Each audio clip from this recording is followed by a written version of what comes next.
Bonsoir à toutes et à tous. Merci de nous rejoindre sur le plateau du débrief. Nous sommes heureux de vous retrouver en compagnie de nos invités pour décrypter l'actualité nationale et internationale. Et on commence avec le Maroc. C'est mercredi que Saad Eddine El Othmani, le nouveau chef du gouvernement, a présenté devant le Parlement le plan d'action de sa nouvelle équipe. Un programme de 90 pages qui sera soumis aux parlementaires pour avoir un vote de confiance à partir du 24 avril prochain. Nous reviendrons dans la première partie de l'émission sur les axes de ce programme gouvernemental et sur les grands chantiers qui attendent la nouvelle législature. Et puis en deuxième partie, nous irons en Turquie. Le référendum pour la réforme constitutionnelle a remporté un oui d'une courte tête avec une avance de 1,5 million de voix. La Turquie est-elle aujourd'hui divisée et surtout à quoi va ressembler le régime turc après cette réforme? C'est ce que nous verrons tout à l'heure dans la seconde partie. Pour nous accompagner ce soir sur le plateau du débrief, nous avons le plaisir d'avoir avec nous Abdelhamid Ben Khattab. Vous êtes professeur de sciences politiques à la faculté de droit de Rabat Agdal. Merci d'être avec nous. Merci à vous. Face à vous, notre ami Naïm Kamel, directeur de publication de Quid.ma. Merci Naïm d'être avec nous également. Merci à vous, bonsoir. Et puis enfin, Monsieur Hassan Alaoui, vous êtes le directeur de publication du Maroc diplomatique. Merci également de nous avoir rejoints ce soir. Merci madame. Alors, messieurs, la première question que je vais vous poser, qui est une question générale, donc sans entrer dans les détails, mais quelle est la tonalité, que peut-on dire de la tonalité générale de ce plan d'action gouvernemental qui a été présenté hier? Naïm Kamel. Je vais dire que globalement, c'est des professions de foi, des déclarations de bonnes intentions. En même temps, on ne peut pas lui reprocher, puisque la Constitution, à travers son article 88, nous lui fait l'obligation de décliner que les lignes directrices. Maintenant, évidemment, il y a une reconduction presque mot pour mot du programme du gouvernement précédent. Il l'a déjà déclaré, donc il s'inscrit dans la continuité. D'ailleurs, il n'y a pas de raison pour qu'il y ait une rupture avec ce qui s'est fait, du moment que c'est la même majorité à un ou deux ministres ou trois ministres près, qui a été reconduite. Donc on est dans la continuité avec, on en parlera surtout certainement tout à l'heure, c'est l'axe central qu'on retient, c'est la décompensation. La décompensation. Alors, Monsieur Alaoui, votre avis, vous, sur la tonalité de ce plan d'action, est-ce qu'il est plutôt économique, plutôt social? Qu'en avez-vous retenu? Écoutez, moi personnellement, j'abonde dans le sens de mon ami Naïm. C'est qu'en fait, à la limite, ce serait un catalogue de mesures, parce qu'il reprend à son compte tout ce qui a été fait depuis des années, pas seulement avant, je veux dire pas seulement depuis 2012. Bien avant 2012, évidemment, je veux dire, eu égard aux autres majorités, donc qui n'étaient pas forcément pégidistes et tout. C'était à peu près le rituel annuel que l'on prononce chaque année qu'un chef de gouvernement pour obtenir la confiance de la majorité et des autres aussi éventuellement, parce que ce qui va se passer, c'est que ce programme va être voté aussi bien par la majorité que par, je suppose, les partis de l'opposition, en l'occurrence donc les Istiqlal et le PAM. Mais ce qu'il y a de nouveau, Iji, c'est que moi j'ai remarqué que par exemple la partie consacrée à la politique étrangère n'a pas été développée comme il faut. Il s'en tient à une espèce de générique sur les grands axes, évidemment. C'est aussi un domaine réservé. Bien sûr, mais il aurait pu quand même, parce que le gouvernement aussi avance dans le sens, si vous voulez, j'allais dire des recommandations royales. Le roi, bien sûr, imprime le temps, trace la route, la feuille de route et tout, mais c'est le gouvernement qui, je veux dire, qui exécute et tout. Ça, c'est sur ce plan, le discours de Saad Eddine El Othmani a surtout insisté, donc un des axes du discours, c'était le renforcement du rayonnement du Maroc à l'international. L'image du rayonnement, mais ça, c'est la moindre, je veux dire, c'est le moindre détail qu'il puisse un petit peu mettre en avant. Et puis, moi, je souligne aussi l'appel à une certaine cohérence, à une certaine harmonie, et surtout, je crois personnellement qu'il a fermé la parenthèse de son prédécesseur pour en fait nous ramener sur un terrain, si vous voulez, un terrain qui était celui de la norme avant 2012, c'est-à-dire nous revenons à l'état d'esprit qu'il y avait avant 2012. Abdelhamid Ben Khattab, votre avis à vous sur ce discours? Je dirais que c'est un programme qui s'inscrit dans la continuité. Donc nous sommes devant un programme où il n'y a pas de rupture véritable par rapport à son prédécesseur, c'est-à-dire au programme gouvernemental de 2011. Ben Khattab, bien sûr. Je dirais aussi que c'est un programme qui est ambitieux. Ce sont des déclarations, bien sûr, d'intention, très ambitieuses d'ailleurs, peu chiffrées, et que je qualifierais tout simplement d'un programme de centre-droite. C'est-à-dire que nous sommes devant un programme politique où il n'y a pas de mesures radicalement sociales, où il n'y a pas non plus de mesures radicalement libérales. Nous sommes devant donc une ligne politique que je dirais centriste, ou qui essaie, et c'est tout à fait normal puisque nous avons ici un gouvernement avec 6 partis politiques de droite et de gauche, et je crois qu'on a tablé sur cette ligne droite. Maintenant, le fait de tabler sur la ligne droite, sur le centrisme, est aussi un problème. Parce que lorsqu'on est centriste, on essaie de faire plaisir à tout le monde.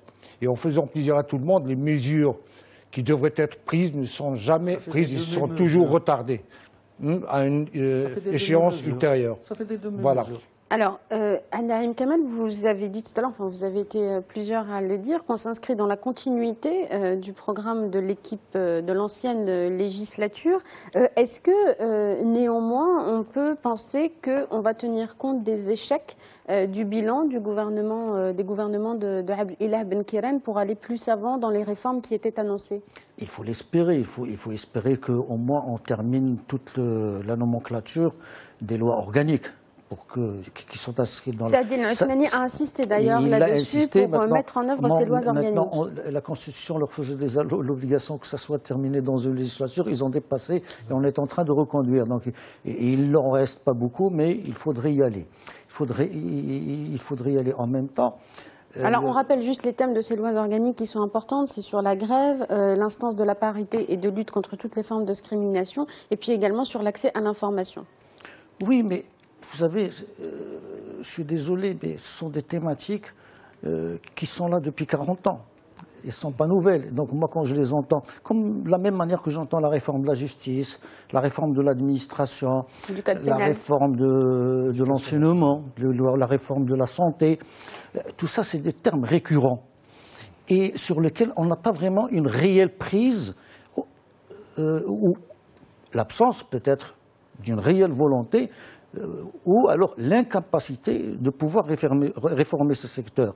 On connaît l'état des hôpitaux marocains, on connaît l'état de l'éducation nationale dont Omar Azimen vient de faire le bilan sur les valeurs, mais pas seulement sur les valeurs, sur l'ensemble de ce que dispense l'enseignement public. Et en grande partie aussi l'enseignement privé, parce qu'il ne faut pas l'épargner sur le niveau.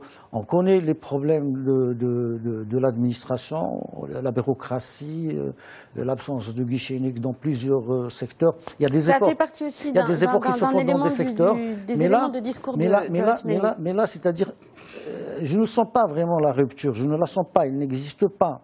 On est dans la continuité, c'est très bien. Il y a des choses qui se sont bien faites.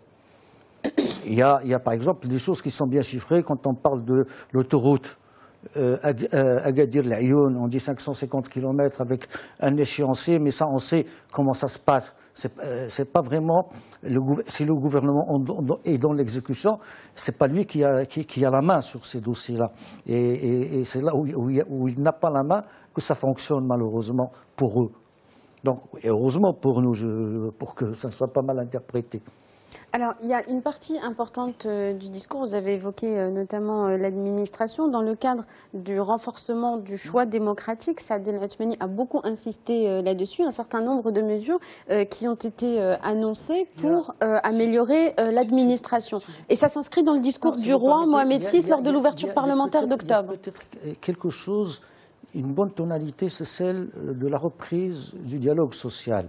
D'abord, Avec les syndicats notamment, avec les syndicats, il y a une volonté qu'il va voir de dès la consensus. semaine prochaine, d'après ses déclarations. Donc Othmani, c'est pas le même tempérament que son prédécesseur, et donc on le voit bien dans ce dialogue, il va essayer de créer des consensus, et c'est une bonne chose pour un peu décongestionner l'atmosphère sociale qui existe, qui est là, qui est un peu tendue. Ça dépend des régions, ça dépend des provinces, mais on a des foyers de tension sociale réels auxquels il va falloir s'attaquer avec les syndicats, avec les entreprises, avec le patronat, avec les grandes entreprises, les PME, les petites entreprises, etc. Donc il y a un grand chantier et c'est peut-être le plus sensible aujourd'hui. Monsieur Belkhatab, vous partagez cet avis, cette annonce de la volonté d'intégrer, il y a une volonté de participation collaborative avec toutes les instances sociales. Est-ce que ça répond aussi à la personnalité de Saadine Othmani, dont on dit qu'il est un homme de consensus? Voilà, j'insiste beaucoup sur le profil psychologique de Saadine Othmani. Nous sommes devant, donc... c'est un jeu de mots. C'est le cas de le dire. Comment? Le profil psychologique De Saadine Othmani. Il fait référence évidemment à sa profession de psychologue. Ben, d'accord. Non, pas du tout. À son caractère personnel. C'est quelqu'un qui prend les choses, donc, je dirais, au sérieux. C'est quelqu'un qui n'est pas... qui ne s'inscrit pas dans la communication absolue totale. C'est quelqu'un qui est réservé et on sait très bien que dans le domaine politique, il faut être un peu réservé. Et on sait très bien que son prédécesseur n'avait pas justement cette pondération. Exactement, il n'avait pas cette pondération. Il était très ouvert pour une scène politique un peu conflictuelle. Hein. Donc, nous sommes devant un personnage qui je crois, qui a de la retenue. C'est un personnage qui cherche plus à ramasser, à unir ceux qui sont divergents, donc à essayer de médier dans des situations conflictuelles. Et je crois que ça a un rapport aussi avec son métier. Donc voilà. Maintenant, le profil psychologique avec la situation politique objective, ne peut pas vraiment lui servir de grand-chose. Encore faut-il qu'il y ait un programme politique bien ficelé et un accord entre les différentes composantes du gouvernement. On va y venir dans un instant. Qu'on n'a pas encore vu jusqu'à présent. On va y venir dans un instant. Hassan Alaoui, sur ce volet donc, de la volonté de consensus de Saadine Othmani. Il faut d'abord s'estimer bien heureux qu'il y ait ce discours. C'est un discours apaisant et un discours fédérateur aussi. Je suppose qu'il a dû le travailler avec les autres membres du gouvernement, comme il a dit d'ailleurs, que c'est un travail qui est collectif et il s'en réjouit. Et pour moi, il a constitué en effet une rupture en ce sens que ce n'est pas du tout la gouaille connue de son prédécesseur, ce n'est pas à la limite une provocation. Et donc là, il est sérieux, c'est le moins qu'on puisse dire, et que chacun aura donc la part de responsabilité qu'il assumera avec ce droit de regard qu'il va effectuer, ne serait-ce que par acquis de conscience et tout. Et moi, j'estime que c'est vraiment la formule aujourd'hui par les temps qui courent, parce que n'oublions pas que Othmani, quand même, j'allais dire un enfant de la crise pratiquement. C'est un enfant d'une grande tension. Il est né, il est venu, il a été nommé dans des circonstances très exceptionnelles après que le pays ait vraiment frôlé un petit peu, j'allais dire, la crise cardiaque, comme disait Feu Hassan II. Et c'est un peu ça. Donc il faut s'en réjouir et lui laisser le temps de travailler. Et on pourra de toute façon, c'est un programme générique, mais il a promis aussi que de plus en plus, dans l'avenir, ils vont travailler, ils vont approfondir un petit peu les axes, les 5 axes qu'il a lancés. Et puis, voilà, il faut... Alors, messieurs, on va passer en revue quelques-unes des mesures annoncées. Je reviens à celle que vous évoquiez tout à l'heure, Naïm Kamel, la question de la décompensation progressive, qui est une des mesures clés du programme économique qui a été énoncé hier. Là aussi, on est encore en présence d'un thème récurrent. La décompensation est à l'ordre du jour aussi depuis quelques décennies, mais comme c'est un secteur stratégique pour la paix sociale, il est difficile d'y toucher. Déjà, il faut le mettre à l'actif du gouvernement précédent, parce que le principe de la décompensation en lui-même n'est pas indiscutable. Il est louable. il est louable, parce qu'il faut bien que cette compensation ne profite pas à ceux qui en ont. Et puisse bénéficier aux ménages les plus démunis. Voilà, à ceux qui n'en ont pas. Le problème, maintenant, il reste le gaz, il reste le sucre et des produits de... Et la farine. La farine. Et ça, c'est vraiment des produits qui touchent... De première nécessité. De première des produits nécessité, de base. notamment pour la farine, le sucre et le gaz, pour les couches les plus démunies. Alors, on dit même le gouvernement, pour l'instant, n'a décliné aucun programme, n'a décliné aucun plan, parce que vraiment, il ne sait pas encore comment s'y prendre. Et d'ailleurs, on l'a vu ce matin, pour éviter une montée de tension, on a entendu de partout des démentis sur que, pour l'instant, on ne va rien toucher, qu'il n'y a rien de précis, que la décompensation va se poursuivre. Mais on attend de trouver les moyens. Et donc, vous voyez, en même temps, on annonce, en même temps, derrière ça, on passe pour faire baisser la tension. On passe derrière, emballer les risques qu'on a soumis. Mais pourquoi? Parce qu'on manque de pédagogie sur ce sujet? Et non, ensuite, on donne la parole à nos amis. Pas seulement de pédagogie, on manque comment faire arriver. Parce que le principe, c'est quoi? Le principe, c'est d'amener cette aide, cette assistance à la population cible par un apport direct, comme on a fait peut-être avec les veuves, avec le fonds d'appui à la cohésion sociale, voilà, etc. la cohésion sociale. Que Saad-Din Al-Othmani a dit qu'il allait reconduire, d'ailleurs. Seulement, on ne sait pas comment y arriver, quelle est la technique pour qu'on soit sûr qu'elle ne soit pas détournée en route, qu'elle touche la cible, etc. Voilà. Monsieur Ben Khattab et Monsieur Alaoui ensuite. Je crois que la décompensation est un problème technique d'abord. Donc, il n'y a pas de débat vraiment idéologique sur cette question. Tout le monde cherche donc à faire des économies au budget de l'État, donc à ponctuer ces économies et à les répartir une nouvelle fois. Il y a une redistribution. À les redistribuer de manière... Voilà. Alors maintenant, le problème qui se pose, c'est que lorsqu'on fait des économies, cet argent économisé va où? Normalement, il doit être réparti sur les classes les plus démunies, c'est-à-dire la population cible, les pauvres. Mais justement, l'un des grands problèmes, c'est qu'on va économiser de l'argent et que cette économie qu'on fera soit versée dans le budget général de l'État. Donc c'est une question de mécanisme. Mais bien sûr, maintenant, quand on a économisé de l'argent, il faut tout de même élargir le filet de sécurité sociale, n'est-ce pas? Il faut aussi cibler la population en question, notamment les plus démunis.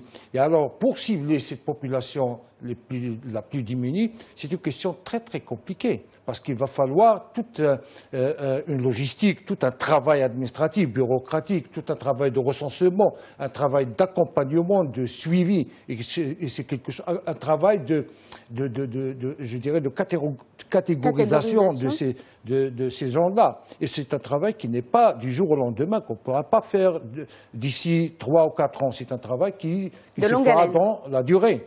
Alors maintenant, la vraie question, on doit se demander jusqu'à nouvel ordre, jusqu'à ce qu'on établisse justement cette liste de la population cible, on fera quoi de cet argent économisé? Et j'ai peur que cet argent se dilue dans le budget général de l'État sans qu'il ne soit au moins... Et ne remplisse pas sa vocation. Voilà, au moins, en attendant sa répartition, au moins on aurait pu peut-être le réserver pour des investissements dans le social. Monsieur Alaoui? Alors, visiblement, aucune décision n'a été prise ou n'est en cours d'être prise pour le moment. C'est un effet, comme on dit, un effet de manche, et puis on se contente jusqu'à présent de cet effet de manche, n'est-ce pas? Par contre, ce qu'il faut, c'est que la caisse de compensation, comme l'ont dit mes camarades, ça n'existe pas d'aujourd'hui. C'est vraiment à la fois le talon d'Achille et le serpent de mer depuis des décennies. Le gouvernement d'Abbas el-Fassi s'est frotté aussi là-dessus, il n'a rien su faire. Est venu, bien sûr, M. Benkiran. Il a lancé, c'est le pilier de sa politique sociale et sociétale, bien sûr, et on en est là parce que le successeur veut absolument s'inscrire dans la lignée de son prédécesseur, c'est-à-dire il a promis, parce qu'il a quand même des comptes à rendre à ses fidèles, et notamment au PJD, aux instances du PJD, il va poursuivre. Qu'est-ce que ça va rapporter? Je pense que, d'après ce que j'ai vu ce matin, moi, ça va rapporter, en fait, ça joue sur quelques 6 milliards n'est-ce pas? Non, pour le gaz, c'est 10 milliards. Oui, non, mais je veux dire, pour les problèmes d'aujourd'hui, c'est-à-dire ce qu'on a dit tout à l'heure, le sucre, la farine, éventuellement le lait, Pardon. n'est-ce pas? Et donc, ça joue sur 6 milliards. Et en tout et pour tout, le chiffre global, c'est combien? C'est 15 milliards, n'est-ce pas? Donc, mais ce n'est pas ça qu'il faut voir. Moi, je pense qu'il faudrait avoir une démarche pédagogique, comme vous disiez tout à l'heure, c'est-à-dire qu'il faut aller mollo, doucement, avec une intelligence un petit peu économique et technicienne et tout, pour mener ce problème à terme, parce qu'il est très difficile, n'est-ce pas? Et je ne sais pas comment il va le résoudre. Pourquoi? Parce que, tout simplement, on a enlevé aux uns pour donner aux autres. Mais on ne sait pas comment on va donner aux autres. Par contre, on sait comment on a enlevé aux uns. Bien sûr, la décompensation, c'est la politique. On aurait dû penser à un régime, par exemple, le modèle brésilien qui s'appelle la Borsa, qui ne pénalise aucune catégorie, si vous voulez, sociale ou économique ou politique. Et là, on va simplement inventer, je veux dire, un modus operandi, et on va vraiment vers l'inconnu dans cette histoire. Alors, parmi les autres mesures économiques, on en cite encore quelques-unes. Il y a une insistance très forte sur le développement du tissu des très petites et moyennes entreprises. C'est un des volets les plus importants qui a été présenté dans ce programme économique. C'est un levier essentiel aujourd'hui du développement économique du Royaume. Monsieur Alaoui, Monsieur Oui, Bourtable. moi je dirais brièvement que c'est comme avant, c'était le souci principal de tous les gouvernements, c'est la PME et la PMI. Mais là, il y a un certain nombre de mesures très vastes qui vont de la réforme du cadre fiscal aux mesures d'encouragement avec la question de la préférence nationale pour permettre aux PME d'avoir accès à 20% des marchés publics. Donc il y a vraiment des mesures à la fois concrètes et qui touchent à plusieurs volets. Encore faudrait-il... Naïm Kamel, juste, on laisse terminer Hassan Alaoui et c'est à vous. Oui, mais je ne sais pas, moi, cette histoire de préférence nationale, j'aime pas ce terme personnellement, parce que... C'est celui qui a été employé, je ne oui, fais que citer. Justement, il y a beaucoup de choses qui ont été prises sans égard, vraiment, avec une sémantique spéciale. Je sais qu'est-ce que c'est que ça. C'est à la limite un discours démagogique, c'est pas ça. Parce que, en même temps, nous sommes un pays ouvert à la mondialisation. En Afrique, on va faire un petit peu, apporter des investissements et ramener d'autres investissements d'Afrique. Et on ne peut pas, je veux dire, dans ce cas de figure précisément, parler de préférence nationale. Et même vis-à-vis de l'Europe, où nous sommes un pays qui a signé je ne sais pas combien d'accords de libre-échange. Et on ne peut pas un petit peu, j'allais dire, postuler je veux dire, cette préférence nationale et clôturer un petit peu nos frontières au prétexte qu'il faut faire plaisir etc. Naïm Kamel et ensuite M. Ben Khattab. Moi, je crois que la préférence nationale peut exister à des doses raisonnables, parce qu'on le voit aujourd'hui dans tous les débats, le Brexit, la France aujourd'hui on parle du Frexit, tout ça, ça se fait sur quoi? Ça se fait sur cette préférence nationale, que ce soit pour l'emploi, que ce soit pour l'investissement, que ce soit pour les quotas, etc. C'est-à-dire qu'à forte dose, elle peut être nocive. À forte dose, parce qu'on n'est pas maître de tout sur le marché international. Mais en même temps, je voulais revenir sur ce que je voulais dire tout à l'heure, et très brièvement d'ailleurs, j'allais le faire très brièvement. Merci. C'est que, en plus de la fiscalité et les encouragements fiscaux pour la petite et moyenne entreprise et pour la toute petite entreprise qui fait de l'auto-emploi et qui occupe beaucoup de monde, il y a un grand problème sur lequel on n'arrive pas encore un problème qu'on n'arrive pas encore vraiment à résoudre, c'est le recouvrement. Les arriérés de paiement. Les arriérés de Alors, paiement, une annonce a été faite justement pour régulariser la situation de l'administration publique. C'est une annonce qu'il vient de faire, mais elle a été faite déjà il y a longtemps. Mais aujourd'hui, il y a des PME et de petites entreprises qui dépriment, qui ferment, qui déposent le bilan à cause du recouvrement, qui ne trouvent pas de quoi payer, alors qu'ils ont de l'argent. Absolument. D'ailleurs, dans le discours de Saadine Othmani, il a rappelé l'urgence de régulariser la situation de l'administration publique vis-à-vis de ces entreprises. Pas seulement l'administration publique, c'est même d'entreprise à entreprise privée. Monsieur Ben Khattab, juste avant qu'on fasse la pause. Oui, la petite entreprise d'ailleurs, je crois que c'est le témoin de toute la société, de toutes les politiques publiques en place. Et d'ailleurs, les PME souffrent d'énormément de problèmes au Maroc, justement, à commencer par la fiscalité, par une surcharge fiscale. Et il y a aussi d'autres problèmes de la régularisation de la dette de l'administration vers ces PME. Ajoutons à cela un code de travail qui est plus ou moins rigide, qui n'est pas assez souple pour leur permettre d'embaucher et de créer de l'emploi. Il y a aussi un problème d'accès à l'administration et à l'information, le problème de justice. Donc, tous les problèmes, toutes les politiques publiques sont concernées par, justement, concernent en fin de compte les petites et moyennes entreprises. Et je crois qu'en mettant la main sur ce problème, on arrivera peut-être à débloquer cette situation, cette question de la croissance. Parce que la croissance au Maroc, ça ne suit pas. Il n'est pas assez conséquente pour permettre de créer de la richesse et de l'emploi. Justement, on a des chantiers, mais la croissance ne va pas. Pour permettre de résorber le chômage et pour permettre la création des emplois, la création des entreprises, il va falloir au moins tabler sur un taux de croissance de 6 à 7%. On table sur entre 4,5 et 5,5%. Voilà, c'est très modeste comme, je dirais, comme taux de croissance. Bien sûr, ils ont tenu en compte, le gouvernement a tenu en compte la conjoncture un peu difficile et puis les aléas climatiques, etc. Mais en-dessous de 7%, la question devient un peu difficile. Merci beaucoup, messieurs. Il est l'heure pour nous de faire une courte pause. On se retrouve dans un instant. À tout de suite. De retour sur le plateau du débrief, merci d'être resté avec nous. On va conclure sur le sujet du plan d'action gouvernemental présenté hier par Saad-Din Othmani. Et une dernière question sur sa marge de manœuvre avec une coalition aussi hétéroclite, une majorité aussi hétéroclite. Est-ce qu'il a les coups des franches sur le plan politique pour mettre en place son plan d'action? Je vais terminer avec vous, Naïm. Je vais commencer cette fois par ma gauche. Abdelhamid Ben Khattab. Oui, en ce qui concerne la marge de manœuvre de Saad-Din Othmani, je crois qu'il a une certaine marge de manœuvre assez raisonnable quand même.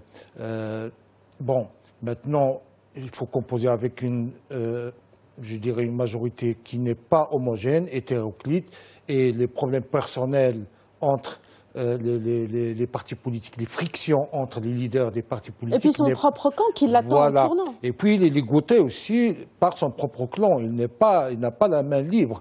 Donc il doit composer à la fois avec la surenchère des partis qui composent la majorité gouvernementale et puis la surenchère intérieure au sein du parti. Et on voit très bien que les faucons du parti ne vont pas lui faciliter la tâche. Lui faciliter la tâche, absolument pas. Ils l'ont énoncé d'ores et déjà. Donc il aura à composer avec tous ces données, oui. Hassan Alaoui. Moi, j'aime m'en tenir à une image qu'on a tracée de lui, qu'il surprendra. C'est ce qu'on n'a pas arrêté de nous dire tout au début. Et peut-être qu'il faut se fier à cette image. Ceci dit, il est quand même, il a, je veux dire, un poids avec lui qui est très important. Il a été investi par Sa Majesté le Roi. Il a le soutien royal. Et ce n'est pas la moindre, je veux dire, qualité. Donc, je pense qu'il aura la majorité qui est requise pour faire voter son programme gouvernemental. Naïm Kamel, vous avez le mot de la fin sur ce sujet. Je crois que la gestion d'un gouvernement hétéroclite comme celui-là, c'est pas nouveau. Depuis le retour des partis de l'opposition dites traditionnelles aux jeux institutionnels en 1977, on a l'habitude de gérer des gouvernements hétéroclites avec des arbitrages, avec des consensus. Mais de toute façon, il y a un socle sur lequel on ne peut rien faire, qui ne dépend pas que seulement d'un ministre, d'un département ou du gouvernement lui-même. Il y a des orientations, il y a le FMI, il y a la Banque mondiale, il y a les contraintes intérieures et internes. Donc, je ne crois pas qu'il aura des difficultés. Bien sûr, il aura des difficultés avec son propre groupe, parce que c'est pas un groupe, c'est un parti qui est en train d'apprendre la culture du gouvernement, mais il n'est pas le premier. L'Istiqlal, quand il est entré au gouvernement en 1977, il a connu ça. L'USFP, quand il est entré, Abdelrahman Yousfi a passé son mandat à régler des problèmes. On a eu des scissions au sein de l'USFP, on a vu Noubil Amaoui sortir, on a vu le groupe de Sassi sortir du parti, et ça a continué. Donc, c'est un mode de fonctionnement normal. De fonctionnement et il y a un sas naturel qui se fait pour laisser ceux qui peuvent continuer. Merci messieurs de nous avoir aidés à y voir plus clair sur ce sujet. On passe maintenant au deuxième, à la Turquie. Le référendum qu'avait demandé Erdogan en février dernier pour une réforme de la Constitution s'est donc déroulé ce dimanche et le oui l'a emporté avec 51,1%, soit une avance de 1,5 million de voix. Alors messieurs, est-ce qu'on peut parler aujourd'hui d'une victoire relative d'Erdogan, d'autant qu'il faut souligner qu'il a perdu à Istanbul, qui a vu ses premiers pas en politique. À Istanbul, c'est l'exact inverse, c'est 51,4% des votants qui ont voté non à ce référendum. Alors, est-ce que c'est une victoire relative pour Erdogan? Naïm Kamel? Vous savez, en démocratie, c'est la majorité simple. Quand on a la majorité simple, on n'a pas la majorité relative. Et Erdogan, je ne vais pas me faire le défenseur du diable, j'y reviendrai tout à l'heure, a eu quand même la majorité, 51,4. Moi, je me rappelle, il y a des constitutions ailleurs qui sont passées avec moins que ça, ou alors que des présidents ont été élus avec moins que ça, sans que ça n'entache leur légitimité. À mes yeux, la question qu'il faut poser, c'est la démarche d'Erdogan depuis qu'il est arrivé à la municipalité, à la mairie d'Istanbul, puis... On va revenir dans un instant sur son parcours. Ne prenez pas d'avance. À la primature, puis à la présidence. On y reviendra tout à l'heure, d'accord. Alors, vous parlez de cette légalité. Alors justement, il a eu une contestation très forte de l'opposition turque qui a contesté le comptage des bulletins. Je cite juste un économiste, éditeur et journaliste turc qui s'est exprimé sur France TV Info le 17 avril, Ahmet İnsel. Voici ce qu'il dit. Le problème, c'est qu'avec 51% de oui et une très forte suspicion sur la légalité du comptage, Erdogan a gagné le référendum, mais a perdu politiquement la dernière chose qui lui restait de faire des élections propres. Est-ce que ça aussi, ça rentre en ligne de compte? Absolument. Je crois que notre ami a raison, complètement raison. Je crois que Erdogan signe justement son arrêt de mort politique. Pourquoi? Parce qu'en cherchant à présidentialiser un régime parlementaire, c'est la finalité de cette réforme constitutionnelle. Il cherchait justement à s'accaparer de l'essentiel du pouvoir politique. Et en voulant s'accaparer du pouvoir politique, nous sommes devant ça devient une dérive autoritaire claire. Et justement, maintenant, il a gagné ce référendum. Et en principe, les référendums se gagnent avec des taux un peu plus élevés que 51%. Justement, ce n'était pas un plébiscite. Ce n'est pas un plébiscite. Donc, lui, il misait sur 70% de oui. La lecture politique de ce référendum, il a causé un clivage politique profond en Turquie. Donc, et même social. Et c'est dangereux pour la Turquie. Et en plus de cela, donc, nous sommes devant une dérive autoritaire qui va causer aussi son isolement. On voit très bien qu'il est au niveau international très isolé. Maintenant, il va sceller cet isolement international. Oui. On va parler tout à l'heure des conséquences sur la place de la Turquie. Il a réussi à concilier. S'il vous plaît, messieurs. Il a réussi à concilier sur son référendum Poutine et Trump. Ce n'est pas rien. C'est l'Union européenne. On parle de crédibilité politique internationale. C'est pas Poutine qui va le faire. C'est pas parce que l'Union européenne. C'est pas parce que l'Union européenne. Je ne suis pas erdoganiste. Non, je vais vous dire tout à l'heure ce que je pense d'Erdogan. C'est pas parce que l'Union européenne qui a des problèmes avec la Turquie pour d'autres raisons et pour d'autres questions essaie de le mettre au banc de la communauté internationale qu'on peut dire que Erdogan est isolé sur le plan international. On laisse terminer, M. Ben Khattab. L'histoire politique de la Turquie est une histoire, je dirais, ontologiquement liée à l'Europe. Alors, en s'isolant de l'Europe, en faisant de l'Europe comme un ennemi, là, il a signé son arrêt de mort politique, au moins dans son environnement immédiat. C'est qu'il a perdu sa crédibilité auprès de l'Europe. Une puissance régionale. La Turquie est une puissance régionale, c'est-à-dire qui est... atlantique. Oui, atlantique, mais aussi européenne, d'accord. Maintenant, en voulant faire de l'Europe un ennemi de la Turquie, là, il a commencé, je dirais, à se retrancher derrière, à se barricader derrière une légitimité politique qui est d'ailleurs érodée. Mais est-ce qu'on a entendu... 51%, ce n'est pas... Est-ce que Monsieur Ben plébiscite. Khattab, après je vous donne la parole, Monsieur Hassan Alaoui, sur ce référendum. Mais est-ce qu'on a attendu ce référendum pour être dans cette contestation de l'Europe? Ça n'est pas nouveau. Il a proposé un projet réformateur il y a quelques années, mais il a perdu très vite sa crédibilité vis-à-vis de l'Union européenne. Si vous permettez, Oui, Monsieur c'est Hassan Alaoui. qu'Erdogan n'avait pas besoin de ce référendum. Il a déjà assis ou fait asseoir son pouvoir depuis quelques années, depuis qu'il a pris On la rappelle qu'en présidence. 2010, il avait déjà fait un référendum et le oui l'avait emporté à 58% et finalement, pour le une réforme référendum, constitutionnelle. c'est une arme à double tranchant.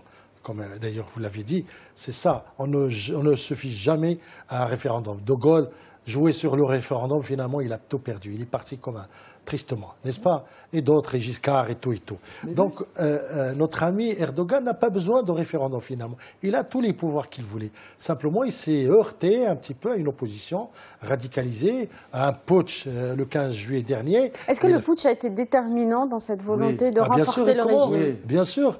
Alors, le rapport maintenant, c'est le rapport avec l'Europe. Mais l'Europe, elle est incapable de se prononcer aujourd'hui par rapport au phénomène Erdogan. Elle hésite. Vous savez, même l'Allemagne... On le laisse terminer, Monsieur Ben Khattab. les leaders autoritaires font toujours créer les ennemis partout. Et justement, c'est ce qu'il a fait. Ces dérives autoritaires, justement. Mais Attendez, dans l'ordre. Hassan Alaoui, terminez votre idée. C'est un axe, aujourd'hui, la Turquie, c'est un axe stratégique. Membre de l'OTAN, signataire d'un accord très important en 2016 sur l'immigration. N'oubliez pas qu'il touche quand même On lui a délégué la gestion 2,5 des milliards réfugiés. d'euros pour gérer l'immigration. Il a arrêté l'immigration. N'oubliez pas qu'il y avait, dans l'été 76 ou l'hiver, il y avait 140 000 personnes qui ont traversé la Turquie pour aller rejoindre la Grèce. Il a arrêté tout ça. Aujourd'hui, on compte seulement même pas 1500 ou 15 000, je ne sais quoi. C'est autant dire qu'il a vraiment... Il s'est inscrit, il a réussi la politique que l'Europe voulait. Et l'Europe ne peut pas aujourd'hui se passer de la Turquie, quoi qu'on en dise. Et ce n'est pas par hasard qu'il a proposé en même temps, parallèlement, un référendum sur l'adhésion à l'Union européenne. Pour lui, c'était le bon moment, puisque de toute façon, l'Union européenne avait besoin de lui. D'une pierre deux coups. C'est exactement ça. Naïm Kamel? Non, c'est-à-dire que il y a deux niveaux d'approche. L'approche avec l'Europe. On dit qu'il s'est mis à dos l'Europe. C'est l'Europe qui s'est mise à dos la Turquie.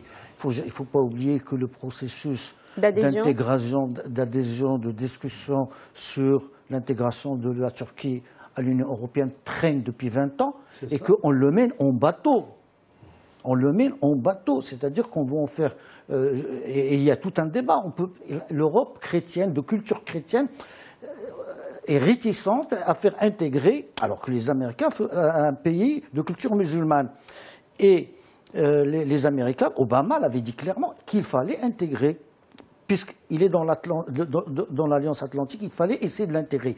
Les Européens n'ont rien voulu entendre, ils ont pris des positions claires là-dessus. Et donc le conflit remonte à ça. Maintenant, pour parler d'Erdogan et de sa présidentialisation, dès qu'il est arrivé en 2003 à la primature turque, la première chose qu'il a faite, c'est d'amender la Constitution pour faire élire le président au suffrage universel, ce qui n'était pas le cas avant. Il passait par le Parlement. Donc déjà dans son esprit, il avait cet objectif. Et il sait le problème qu'il allait arriver à une situation où les mandats de primature allaient se terminer, qu'il allait se trouver sans pouvoir, alors que c'est le véritable détenteur du pouvoir en Turquie. Et il fallait contourner cette situation pour qu'il puisse encore régner, parce qu'il a un projet. Et c'est là où il devient dangereux, avec ses dérives autoritaires, avec sa répression quand même, la répression qu'il a fait, les purges qu'il a menées après la tentative 41 000 personnes arrêtées suite au putsch de juillet dernier. C'est digne des régimes militaires dictatoriaux qui l'ont précédé. Moi, quand je parlais de la légitimité, il a gagné son référendum. Ce qu'ont dit les Européens, c'est leur problème. Ça, c'est un constat. Maintenant, le personnage est effectivement dangereux. Dangereux pour la Turquie et les Turcs, Et il y a une bonne partie, la moitié aujourd'hui presque, des Turcs qui en sont conscients, mais qui n'arrivent pas vraiment à lui résister. Alors justement, pardon, sur cette fracture des Turcs, oui. Aujourd'hui, je cite juste, et puis après je vous donne quelques chiffres, Stéphanie Pérez, qui est une journaliste de France TV Info à Istanbul, qui dit « Ce référendum entérine la fracture au sein de la société turque. On rappelle que les grandes villes, Istanbul, Ankara et Izmir, ont voté non. Ce référendum risque aussi de compliquer davantage les relations avec l'Union européenne. On vient de l'évoquer. Je vous dise mon point de vue sur ça. Sur les grandes villes sur la presse européenne et sur les journalistes français. Je les ai vus venir ici. Ils viennent avec des articles écrits à Paris et qui viennent corroborer, qui veulent transformer une certaine réalité locale. Mais là, à leur projection. Là, ce sont les chiffres qui parlent. Si on regarde les résultats, Izmir, la séparation, juste on donne quelques chiffres. Naïm Kamel, s'il vous plaît. 3 grands ensembles se distinguent. Il y a la Turquie anatolienne rurale qui a majoritairement voté oui. Il y a l'est du pays avec une majorité de population kurde qui a massivement voté non. Et puis il y a les 3 plus grands. Oui, là on sait pourquoi. Il n'y a pas de surprise. Et puis il y a le littoral touristique et les grandes villes, dont Izmir, Ankara et Istanbul, qui ont très massivement voté non. Izmir, c'est un non à presque 70%. La question, c'est simplement, est-ce qu'aujourd'hui, on peut dire que la Turquie est fracturée sur un plan à la fois géographique et social? J'aimerais bien placer justement ce débat dans un cadre un peu scientifique pour comprendre la situation. D'ailleurs, nous sommes... Non, c'était un cadre plus ou moins passionné. Voilà. Allez-y, monsieur Benkhtab, terminez. Laissez-moi terminer. Je termine après dans la parole. Naïm Kamel, s'il vous plaît. Ce débat dans un cadre scientifique, je termine. Non, il est très rigoureux. De dire n'importe quoi. Mais non, il est très rigoureux depuis tout à l'heure. Allez-y, monsieur Benkhtab. Je n'ai pas concerné parce que mon propos, non, absolument pas. Donc, monsieur Benkhtab, allez-y. La question qui se pose maintenant, nous sommes devant un pays en transition vers la démocratie. Donc, il est sorti de l'autoritarisme vers la démocratie. Et nous, on sait très bien dans la littérature politique que l'un des grands dangers qui guettent les nouveaux pays en transition, c'est la présidentialisation. Pourquoi? Parce que les régimes présidentiels sont des exceptions. Ce ne sont pas la règle dans le monde. Alors juste, pardonnez-moi, juste pour nos téléspectateurs, une définition d'un régime présidentiel, c'est le transfert de tous les pouvoirs de l'exécutif vers le président de la République. Effectivement, c'est le cas américain, c'est le cas de la France. C'est un régime présidentialiste. Le cas de la France n'est pas comparable au cas américain. Ce sont 2 systèmes différents. Messieurs, juste laissez-le terminer, Naïm, et ensuite vous redonnez la parole. Nous avons 2 cas de figure qui symbolisent justement la présidentialisation. Nous avons le régime américain qui est un régime de séparation de pouvoir clair. Donc nous sommes devant un exécutif que le Parlement ne peut pas destituer. Et puis nous avons le cas français où il y a un certain équilibre. On l'appelle semi-présidentiel. Mais l'empêchement qu'il a... Attendez, vous lui répondez dans un instant. Naïm Kamel, vous lui répondez dans un instant. Un peu de discipline, absolument. Je dois terminer mon propos. Alors, rapidement, parce qu'il vient de me rester 5 minutes. J'ai été interrompu. Donc voilà. Donc dans un régime politique en transition vers la démocratie, et toute la littérature politique insiste là-dessus, le grand danger sur les démocraties naissantes, ce sont ces régimes présidentialistes. Pourquoi? Parce que la présidentialisation du régime, c'est le fait de donner l'essentiel du pouvoir exécutif à un président, d'accord, et d'en priver le Parlement. Et justement, d'ailleurs, on le sait très bien, les régimes parlementaires les régimes qui ont réussi la transition politique, notamment en Europe de l'Est, ce sont les régimes qui ont appliqué le régime parlementaire, c'est-à-dire ceux qui ont donné plus de pouvoir au Parlement et ceux qui ont laissé le jeu politique déterminer qui sera justement à la présidence de l'État, et pas le contraire. Maintenant, lorsque vous donnez l'essentiel des pouvoirs politiques, et pas seulement de l'exécutif. Vous voyez ici en Turquie, 12 des 15 juges constitutionnels, c'est le président qui va les nommer. À un moment donné, même la lecture, l'interprétation de la Constitution, elle est en quelque sorte monopolisée par le président lui-même. Naïm Kamel. Non. J'imaginais pas que le débat sur Erdogan serait aussi passionné. Allez-y. Non, parce que le cas d'Erdogan, le comparer au cas de la France ou des États-Unis ou des régimes parlementaires en Europe, est une fausse route. Erdogan, on le sait, il a un projet dans sa tête, c'est le rétablissement du califat ottoman teinté de frérisme musulman. On le sait. Il fait de l'entrisme. Ça, c'est un cas. C'est pour ça que je dis qu'il faut séparer le débat. Aux États-Unis, il y a des garde-fous. Il y a un régime présidentiel très fort, mais en même temps, il y a des garde-fous. Le Congrès peut destituer, et il l'a fait. Et c'est déjà arrivé. C'est arrivé. On le laisse terminer. C'est arrivé avec Nixon et ça a failli pour... Avec Bill Clinton. Avec Bill Clinton sur des trucs. Donc, en France, on l'a vu. D'abord, la présidentialisation a été faite parce que la 4e République s'est terminée dans l'instabilité la plus totale et que le pays allait à sa perte et qu'il allait avoir un coup d'État et que De Gaulle a surgi pour faire la Constitution de 1958 pour stabiliser le pays. Maintenant, la 5e République telle qu'elle est, on voit qu'il arrive à bout de souffle et qu'aujourd'hui, le Parlement français crée des problèmes au président à partir même de son propre groupe. Toutes les faiblesses de François Hollande sont venues de son propre groupe. Donc, ce n'est pas parce qu'un système est présidentiel qu'il est dictatorial. Hassan Alaoui, sur ce sujet. Absolument. Rapidement, parce qu'on arrive bientôt à la fin de l'émission. C'est pourquoi on dit souvent que l'Amérique et la France sont des exceptions. Et lorsqu'on veut, à chaque fois dans les pays du tiers-monde, instaurer une dictature, on adopte un régime présidentiel. Tout simplement. Hassan Alaoui. Moi, je pense que ce qui m'intéresse, c'est l'avenir de la Turquie aujourd'hui. Ce qui est fait est fait. Un référendum, suppression du poste de Premier ministre, président, j'allais dire à outrance, comme on dit, tout ça. D'abord, c'est l'affaire, en quelque sorte, du peuple turc. Et ce n'est à personne d'autre de donner quelques leçons que ce soit, y compris justement les pays européens qui sont liés par des accords avec la Turquie. N'oublions pas que la Turquie, c'est quand même un point stratégique du système, j'allais dire, du dispositif occidental par rapport à l'époque, par rapport à la Russie, et je veux dire dans le giron américain. Mais aujourd'hui, la donne est faussée. Tout simplement, les cartes, il y a un renversement d'alliances et de cartes que même Poutine est le premier à féliciter donc Erdogan. N'est-ce pas? Et on les voit, et c'est vraiment... Ils sont même amis après l'incident de l'avion qui a été abattu. Ils se sont rapprochés et tout. Et ils ont un ennemi en commun aujourd'hui. Ils ont un ennemi en commun, ne l'oublions pas. C'est facile. Narim Kamel, s'il vous plaît. On laisse terminer M. Alaoui. Moi, je n'ai pas interrompu M. S'il vous plaît. M. Alaoui, allez-y, terminez votre phrase. Je répète, ils ont un ennemi commun aujourd'hui, vous le savez très bien, c'est effectivement Daesh. C'est en quelque sorte Bachar el-Assad, n'est-ce pas? Et puis il y a aussi la puissance de l'Iran qui monte à côté. S'il n'y a pas la Turquie pour équilibrer, n'est-ce pas, avec de l'autre côté, sur l'arc de cercle, comme on dit, l'Arabie Saoudite, eh ben c'est quelque chose qu'on ne soupçonne pas. Alors, ce que vous voulez dire, Hassan Alaoui, c'est qu'on n'a pas d'autre choix, les instances internationales ou les pays n'ont pas d'autre choix que de composer avec cette dérive autoritaire de Erdogan. On n'a pas le droit de nous ingérer dans les affaires de la Turquie, tout simplement parce qu'il y a eu un vote aussi court, cette majorité courte qu'elle soit, c'est quand même un choix que le peuple turc a fait.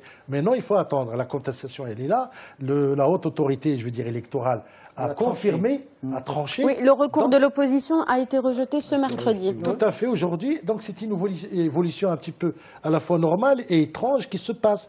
Donc, donnons crédit à ce qui se passe, à l'actualité, à l'évolution de ce pays. Et ne caricaturons pas, surtout. Merci beaucoup, messieurs, pour ce débat très passionné sur la Turquie. Merci infiniment de nous avoir permis de mieux comprendre la situation. Passionné, passionnant, absolument. Vous faites bien de le préciser. Merci à vous toutes et à vous tous de nous avoir suivis. On vous donne rendez-vous vendredi prochain pour un nouveau débrief. Dans un instant, la suite des programmes sur Média TV.